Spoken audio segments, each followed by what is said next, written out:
Ebibaddewo mu Parliament mubirabye, twabanja ekiwandiiko ekinnyonnyola ensonga ze twaleeta omukaaga kinnakimu.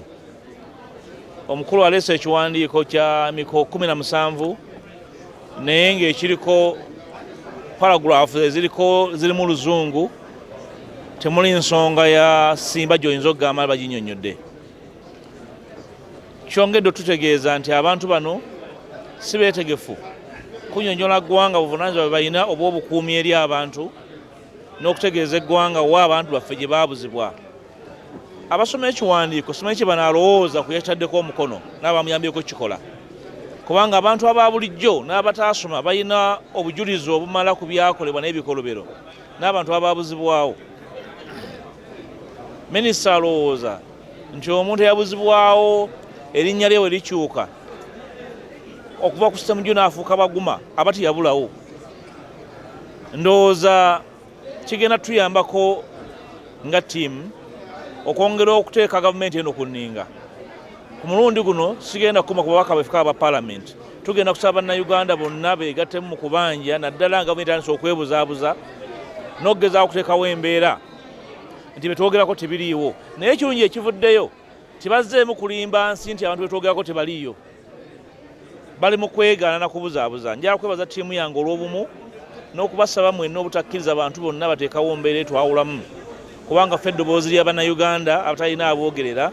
Obumu bwaffe bwe bujja okuyamba gavumenti eno okuvaayo obukuukubira ennyonnyole wajja yatwala abantu, n'abantu abali mu makomera nga tebawozesebwa, n'abo abali mu kooti z'amagye, n'abo abattibwa eyo ku nnyanja ne ku mbalama zaayo ng'abalanga okubeera abalunnyanja. Tujja kudda ku Lwokubiri, tujja kutegeeza eggwanga ekiddako nga tuzze okuwa okulambulula kiripooti kino ekyekimpatiira n'okikubamu ebituli. Tujja bategeeza ekiddako. I'll begin with thanking my team for the solidarity they have so far exhibited, even when there are attempts to create fissures within the rank and file of the opposition. The opposition has been together. Attempts to undermine our cohesion have been on, but they are still together. Secondly, today the minister, as demanded, has tried to hazard a statement with no attempt to respond in very particular terms to the issues. The frameworkness of the statement is all there for everyone to see. I was only short of raising a motion to reject it, but I thought after consulting with my team that we are better off threading it by responding to it with a rejoinder next week.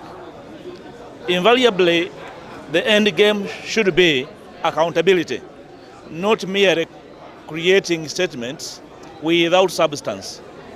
Even in matters over which the public has immense knowledge, the regime believes that the public is gullible.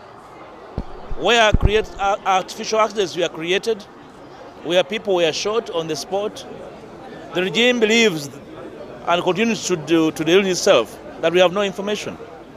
You are aware that we have profiled the missing persons and their families. You are aware that the media, print and electronic, has been following these families. Up to now, a regime of 40 years cannot get to these families to actually fully inform the public as to their whereabouts. Now that they have denuded themselves, to further confirm that they are not willing to make full disclosure, we are going to consult with ourselves as a team, and when we return back, our approach is going to be different. Okusookera ddala bino ebiwandiiko ebiri empty gwe mulundi ogusoose ebitaliimu makulu era ebitalina ekyo kyetaagisa. Guno mulundi si gwe gusoose minisita okuvaayo n'atuleetera ekiwandiiko ekyo tayinza kugamba nti kiyinza okutwala ennaku 40. Abantu baffe gye bali abaabula, famire ze bavaamu gye ziri, so minisita okuvaayo n'agamba nti ebintu bino bigeeteke oba ebimu tetwabawa ripooti z'abantu mu butuufu bwamu. Kati nno ku lunaku olwa Tuesday bagenda okulinda okulaba nti ffe kye tubaddamu. bwe banaba batukkiriza tugenda kubagirayo obutambi bw'abantu bano nga bakwatibwa, tugenda kubagirayo obutambi bw'abantu bano awa gye baali babeera, famire z'abantu bano okubalaga obujulizi. Awo nno tujja kulaga ensi ani alimba kufa ababiri, kubanga kyeraze lwatu nti ripooti gye baleese olunaku olwaleero terina makulu,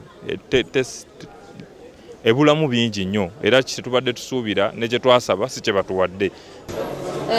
Ekyewuunyisa nti oluvannyuma lwa gavumenti okugamba nti terina kyegenda kwongerako, bakizudde nti balina okubaako kye bakola olw'ensonga nti nabo bakirabye nti ensonga ya muzinzi ey'okulaba nti babaako kye bannyonnyola ku bantu ababuzibwawo, ku bantu abafunidde ebizibu ebingi ku nnyanja, ku bantu abawozesebwa mu kooti masho n'ensonga endala nnyingi nga bwe twazireeta.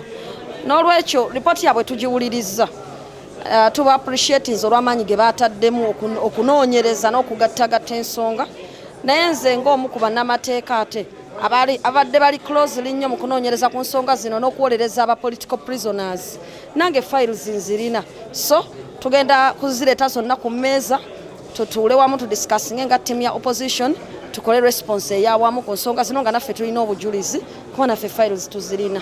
Ripooti ereeteddwa gavumenti eyeekuusa ku ddembe ly'obuntu, abantu 18 be tubanja gavumenti okutubuulira wa gye bali, ereeteddwa olunaku olwaleero, naye nga leader of opposition bwagambye era nga ddala kituufu ripooti ebadde nnene ate ng'erimu annexures nnyingi nnyo.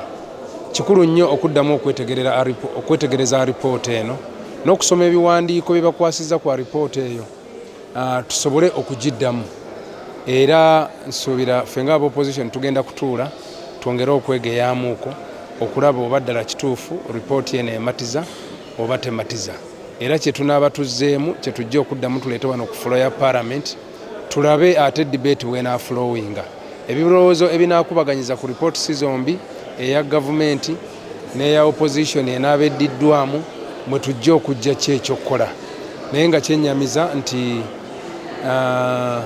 okunnyonnyola kw'abantu wa gye bali tekinnaba kuvaayo bulungi.